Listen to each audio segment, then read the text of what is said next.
Bonjour à tous et on se retrouve pour un nouvel épisode du guide de la Redstone, l'épisode 4 avec Zane 1, 2, 3, 5, 6. Bonjour Zane. Bonjour. Alors, comme je vous l'avais dit à la fin du deuxième épisode, nous avons trouvé un fixe pour le son, donc vous devriez mieux entendre Zane, n'est-ce pas? Ouais. Parfait. Donc, sans plus tarder, allons directement à notre contenu d'aujourd'hui. Donc aujourd'hui, on va étudier deux choses, les comparateurs et les entonnoirs. Donc, comment on craft un comparateur? Donc, ça va être 3 roches, donc 3 stones, plus 3 torches de redstone, plus un quartz. Ça va donner un comparateur. Et pour faire un hopper, c'est 5 lingots de fer avec un coffre, qui va donner un hopper. Donc, comme tu peux voir Zane, juste ici, le comparateur a aussi une flèche, si on peut voir juste ici. Une genre de flèche qui indique par où est-ce qu'on le pointe, comme le répéteur. La seule chose, c'est que les diverses entrées du comparateur sont quand même des entrées. Donc, si on le met du côté, ça va faire quelque chose, contrairement au répéteur. Donc, les comparateurs ont 3 fonctions. La première fonction, il permet de détecter des items dans un coffre. Par exemple, si on regarde ici,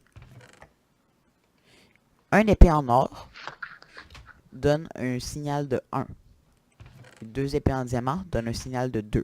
À savoir, ça ne veut pas dire que si je mets une troisième épée en diamant, que le courant va aller à 3. Comment ça fonctionne? Si je ne me trompe pas, on prend tout à l'intérieur, puis on calcule. Comme une épée ne se stack pas, ça veut dire que c'est 1 sur, comme ça ne se stack pas, il ne peut pas y en avoir plus ici, donc c'est 1 sur 9 fois 3, donc 1 sur 27. Ici, c'est 2 sur 20. Ici, maintenant, c'est rendu 3 sur 27. Si on mettrait, disons, je vais prendre par exemple une Ender Pearl, qu'on sait que se stack par 16. Bien là, c'est plus 1 sur 27, mais c'est 1 sur 16 sur 27. Et si on prend, disons, une stone, ben là, c'est plus 1 sur 16 sur 27, c'est 1 sur 64 sur 27. Tu me suis? Non. En gros, on calcule le nombre maximum d'items qui peuvent aller dedans. Ah, Ça peut ok. déterminer la puissance. Donc, une épée en diamant a une plus forte puissance qu'une stone. Vu qu'une stone, il peut y en avoir 64 pour faire un stack. Une épée, un stack, c'est une épée à elle-même.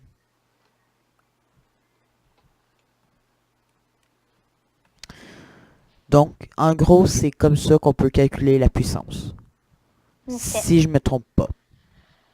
La deuxième fonction d'un comparateur, c'est justement, suite à son nom, il peut faire une comparation. Il va regarder si le courant ici est plus fort que le courant ici, si le courant ici est supérieur à 0. Donc là, il est à 0, donc il n'y a aucun, comment pourrais-je dire, output, aucune sortie de courant. Une chose que j'ai oublié de préciser, c'est, donc là, je viens d'allumer ici. Les autres sont éteints. Donc ici, le courant est à 15. Ici, le courant est à 14. Ici, le courant est à 13.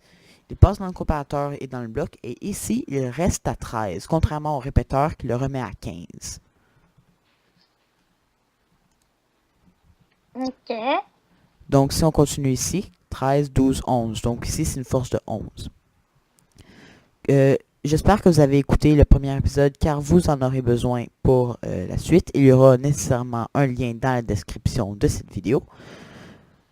Et on peut continuer. Donc, ici, la force est à 15, ici la force est à 14, ici la force est à 13. Si on active le dernier levier là-bas,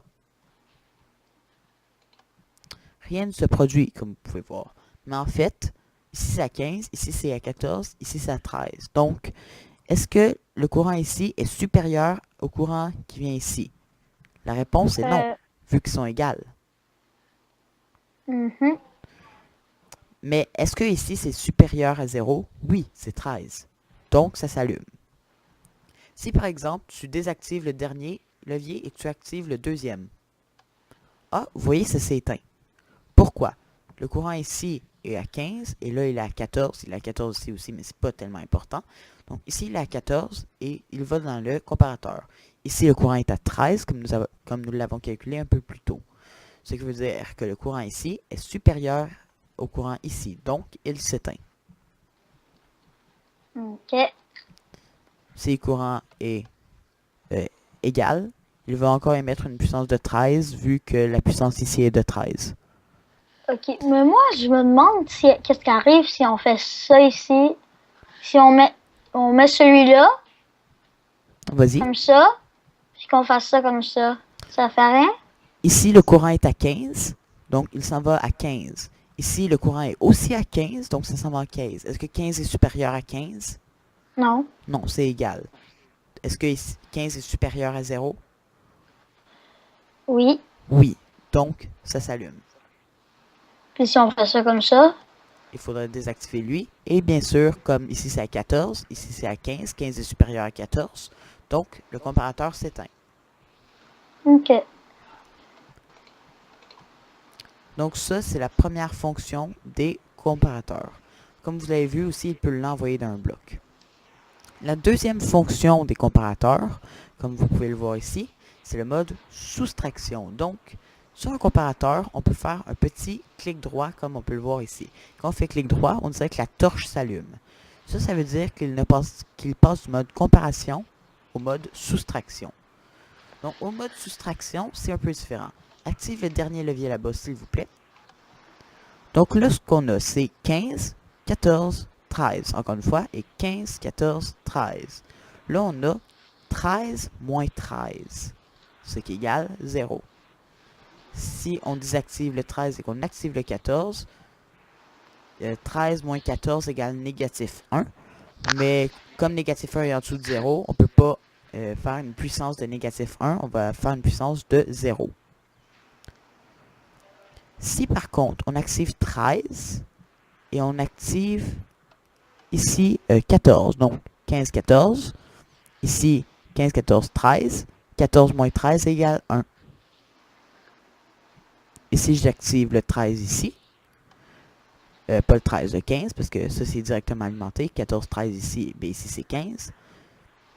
Donc, 15 moins 15, 14, 13. Donc, 15 moins 13, 2. Ouais. Alors,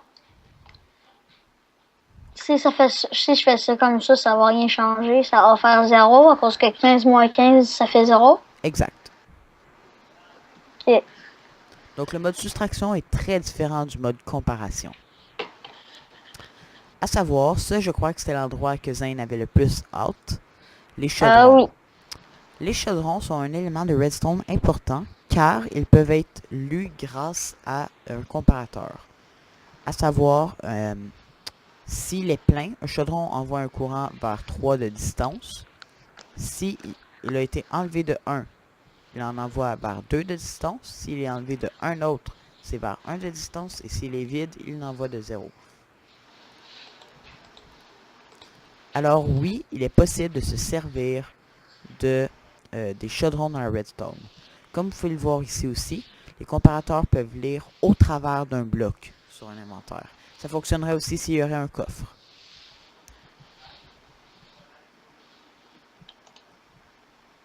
Intéressant? Ouais. Parfait. Alors maintenant, direction les hoppers, les entonnoirs. Donc, pour les entonnoirs, c'est tout simple. Ils captent un objet d'au-dessus et le met vers où est-ce que le hopper est pointé. Donc, si je mets une épée en diamant dans le coffre du haut, mystère, C'est elle moi va qui être dans l'ai. je sais, elle va être dans le coffre du bas. Et si, pourrais-tu mettre quelque chose dans le coffre du haut? Vous l'avez vu passer au travers de l'entonnoir. Alors, juste, j'allais oublier les délais. Un comparateur, c'est 0,1 seconde, donc un tick. Et un hopper, donc un entonnoir, c'est 0,4 secondes, donc 4 ticks. Donc, si on le pointe du côté, pour le pointer du côté, aussi simple que ça, on shift-click et vers le bloc qu'on veut. Si on veut juste cliquer, ça va accéder à l'inventaire, mais si c'est un bloc comme tel, ça va bien le poser. Donc, si on met un objet ici, il va bien sûr se rendre ici. À savoir, les hoppers ont une priorité. Vous voyez dans ce cas-ci. Ah, une autre chose que j'ai oublié de montrer, c'est parce que juste faire quelque chose comme ça va être montré assez rapidement, mais c'est suffisant. Donc, là, vous voyez ici, les hoppers, lui, il pointe vers ici, mais il n'y a rien par là-bas. En revanche, il y a un hopper en dessous. Qu'est-ce qui arrive si je mets un épée en diamant? Eh bien, miracle, elle se retrouve en bas. Pourquoi? Les hoppers peuvent se déverser des systèmes s'ils sont un au-dessus de l'autre. Donc, comme je disais, il y a une priorité entre les hoppers. Donc, il y a une ligne qui va vers ce coffre-ci et une ligne qui va vers le coffre en dessous. Lequel aura la priorité si je mets l'épée en diamant? Il y a le coffre ici? Non, il n'y a rien. L'épée est dans le coffre du dessous. Donc, quand on met des hoppers comme ceci, le hopper vertical ont une priorité. Peu importe comment les hoppers sont placés. Intéressant. À savoir, les hoppers ne peuvent pas déverser des items vers le dessous s'il n'y a pas de hopper. Comme là, vous voyez ici le coffre. Le coffre ici pourrait recevoir des items, vu qu'il est vide. Mais si je mets un épée en diamant ici, elle ne se retrouvera non pas dans le coffre en dessous, mais dans le coffre du côté, pour la simple raison que un hopper peut juste déverser des items vers le bas, vers un hopper. Donc, une autre petite chose qui peut être bien à savoir, les hoppers peuvent être contrôlés par de la redstone. Donc, pour montrer qu'il n'y a aucun trucage, je vais mettre une épée en diamant et elle va se retrouver à l'autre bout, comme nous le pensions. Mais si on active le levier et qu'on met l'épée en diamant, l'épée va se retrouver ici. Donc, ça c'est quelque chose que moi j'oublie tout le temps, c'est elle se retrouve où est-ce que le courant est alimenté. Elle ne se retrouvera pas un bloc avant. Quand on active un hopper, on l'empêche d'envoyer des items, pas de recevoir. À savoir, par contre, si je fais quelque chose comme... Si on me laisse 2 secondes, peut-être quelque chose... comme ça, tout simplement. Donc, ouais, comme ceci. Et qu'on active celui-ci grâce à un bloc de redstone. Voilà. Et je mets un coffre. Qu'est-ce qui va arriver? Oups.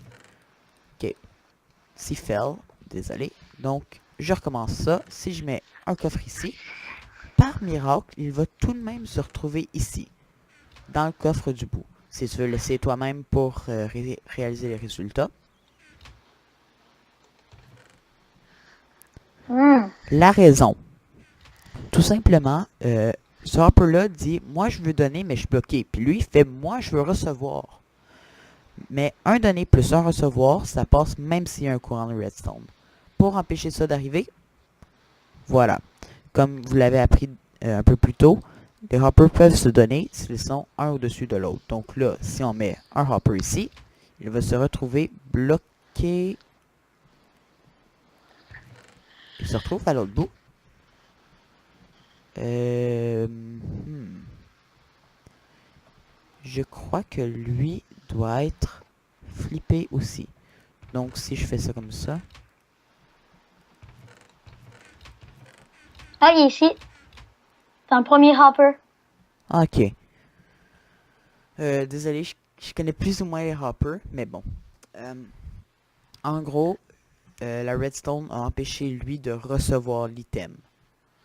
Tout simplement. Ok. Ok, juste essayer d'expliquer ça un peu mieux, c'est... Lui essaye de recevoir les items du haut. C'est comme ça qu'on fait pour les coffres.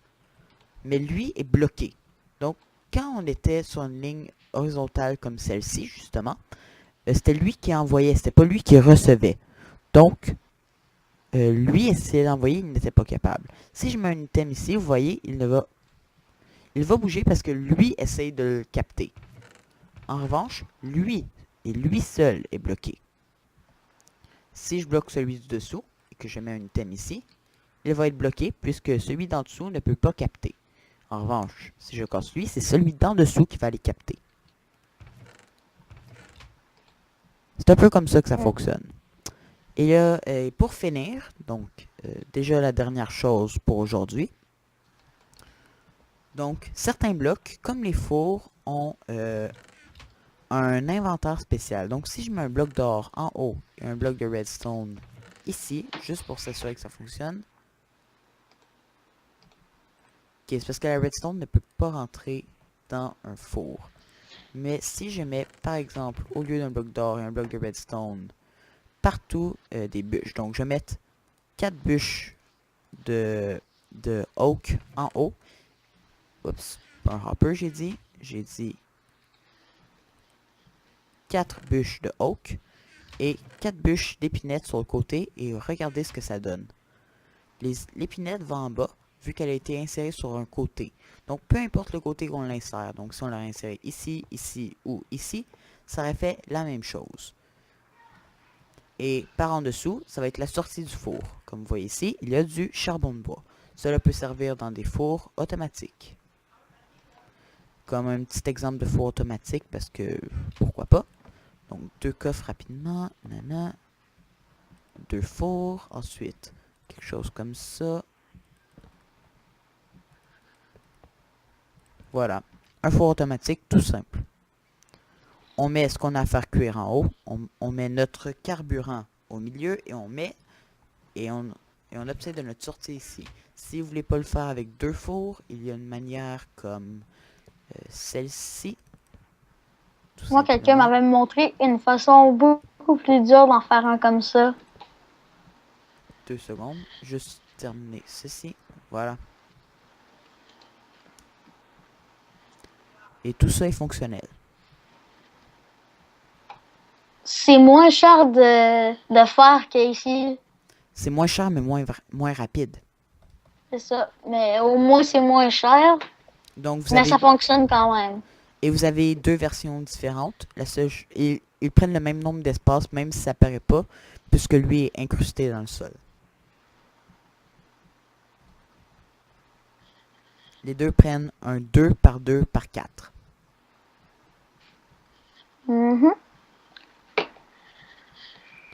Donc, en d'autres mots, si je prends... c'est du rouge. J'ai du charbon. J'ai du charbon dans mon inventaire. Si je prends du rouge... Donc, si je fais quelque chose comme ça, puis 1, 2, 3, 4. Même un incrusté dans le sol. Comme ceci. Et ça pourrait rentrer dans cet espace-ci. Les deux. Ça a l'air de la flèche de F3. C'est exactement là-dessus que je me suis basé. Donc, pour ceux qui ont regardé mon point de vue, et ceux qui regardent l'écran en ce moment, vont recevoir une petite nouvelle assez spéciale.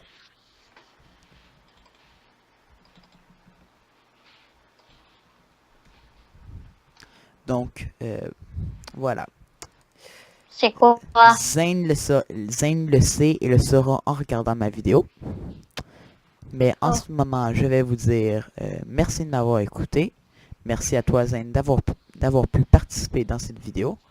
En fait, Bienvenue. plus merci de nous avoir écoutés que merci de m'avoir écouté. Parce que Zane a parlé aussi, à ce que je sache. Ouais. Non? Ouais. Alors, merci de nous avoir écoutés. Et on se revoit une prochaine fois pour un nouvel épisode du Guide de la Redstone. Merci à tous, à la prochaine. Bye bye. Bye.